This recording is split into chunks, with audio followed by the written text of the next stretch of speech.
Has Russell Westbrook gotten a bad rap with the Lakers? Of course, he's gotten a bad rap. And let me just start off with these individual accolades that I think some of us forget and fans forget what we know about Russell Westbrook. This guy's a 9-time All-Star, 2-time scoring champion. He's the MVP of this league. He's won the scoring. He's had the assist title 3 times, where he was assist champ 3 times in this league. And also, he's averaged a triple-double in 4 seasons. So I think sometimes we forget about all the things that he's done well in this league that's made him he's going to be a first-time ballot Hall of Famer. So I think we forget about that, and we look at the season that just passed. The season that just passed, they played 21 games together. And what I mean by 21 games is the big 3.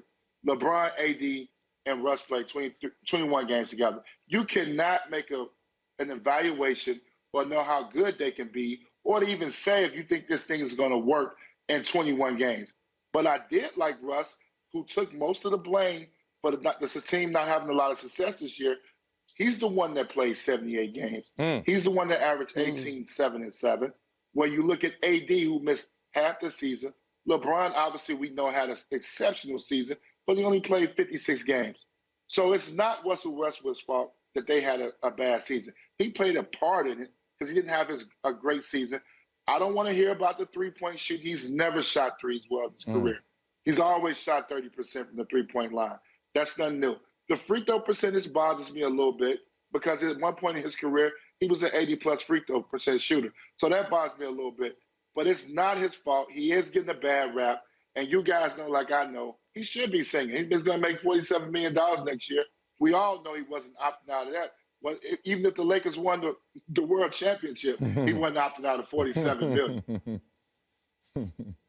I'm with you, Antoine, 1,000%. Without question, he has gotten a bad rap. And why? The question is why?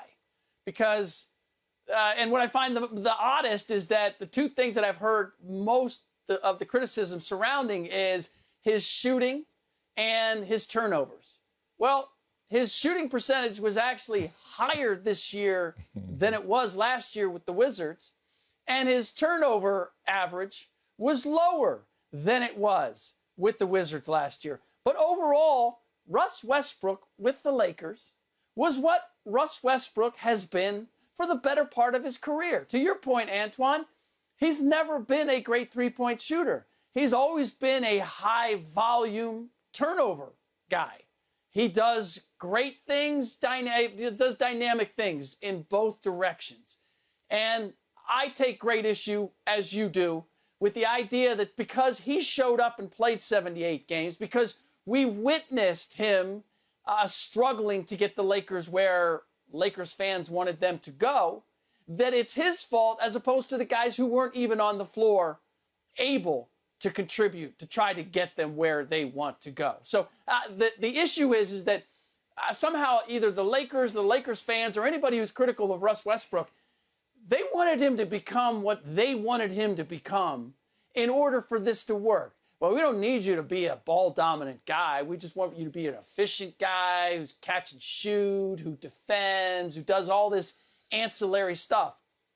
Russ Westbrook has never done any of that in his career. So why are you thinking that he's now going to come to the Lakers and become this ancillary, complimentary, super efficient player? Like, the problem isn't with Russ Westbrook. The problem was with the expectations that Russ Westbrook was going to be somebody other than he is. Oh, man, Slick. Yeah, you're right. Talking about a bad rap. Oh, Westbrook. And it's funny because I think it's with good intention that Russell Westbrook right now is getting all this criticism. Let me explain. This is actually a compliment. They were looking at Russell Westbrook, and in team construction, he was their third option, being real. Day one is LeBron James, Anthony Davis, Russell Westbrook.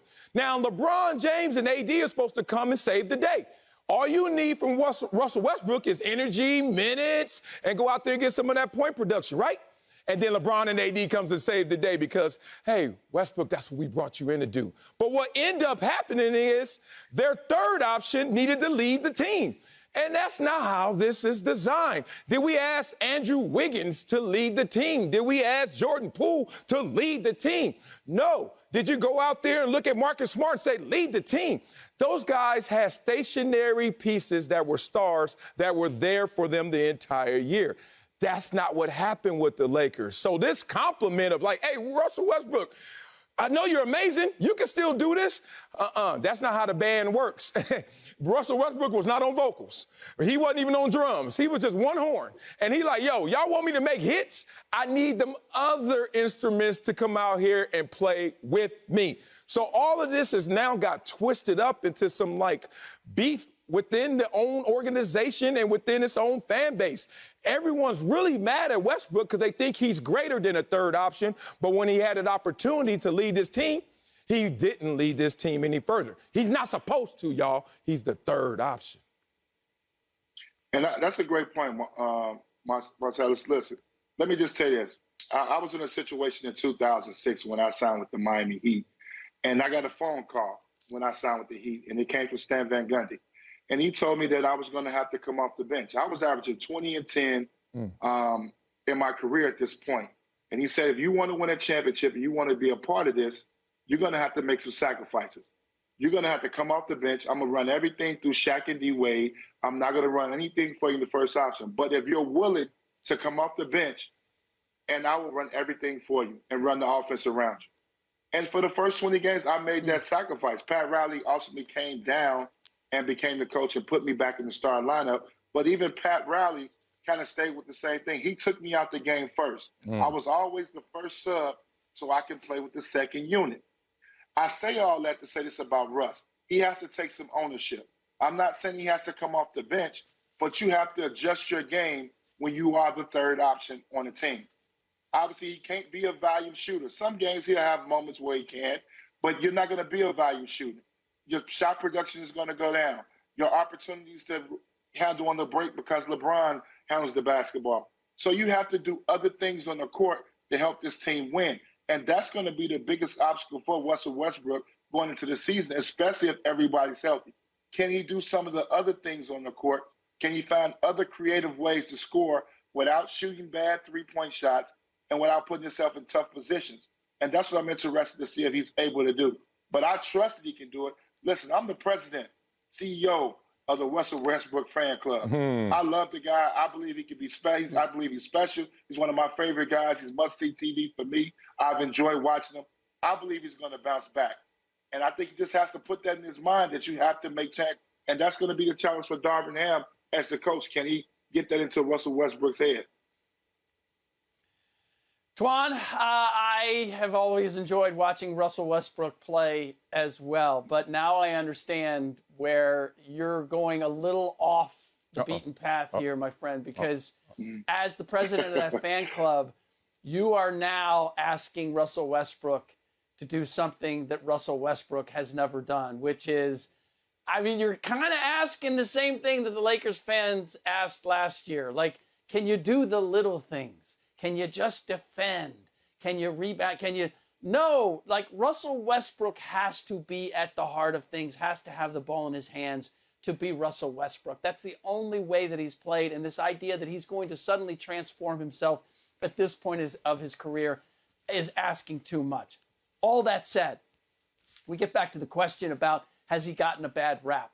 Yes, because here's the truth, is that were there other players on this team making the kind of sacrifices that we were asking, or that they were asking Russell Westbrook to make? Like, did LeBron James make sacrifices, or did he just say, hey, I'm chasing Kareem. I think I'm going to score. Like, did scoring, LeBron averaging, nearly 30 points and nearly winning a scoring title, how was that working in terms of making them a winning team? Like, that is where I believe Russell looked at it and say, everybody's asking me to change my game, to do all these different things. Who else here is changing their game and doing different things in order for this to work? That, to me, is where it has to start. And that's where I'm with you, that I believe if the example is set, and we'll see if Darvin Ham can have that impact, because that was the first thing Darvin said. And we'll see, not just with Russell, this entire team, are they going to buy into what Darvin said? Because what Darvin said is, we all have to make sacrifices. Well, I want to see those sacrifices made by everybody on this team. And then if Westbrook is the odd guy out, then I'm willing to give him some criticism. Yeah, but it's unfair to Westbrook. Like, everyone in their mind has an inflated role for him, which comes with responsibilities that you guys are not necessarily understanding to the fullest. Let's give it to you simple. In football, the third receiver on the team, right? You can't expect him to go out there and outproduce the number one and number two. Why? Because in first place, as you said, it's the fact that you don't even give him those opportunities. Like, Westbrook is not even getting those opportunities to go out there and lead this team. So now all of a sudden we look at Westbrook, because we know he's great, but he's in the third position on this team. It was supposed to be the Avengers, not Avenger.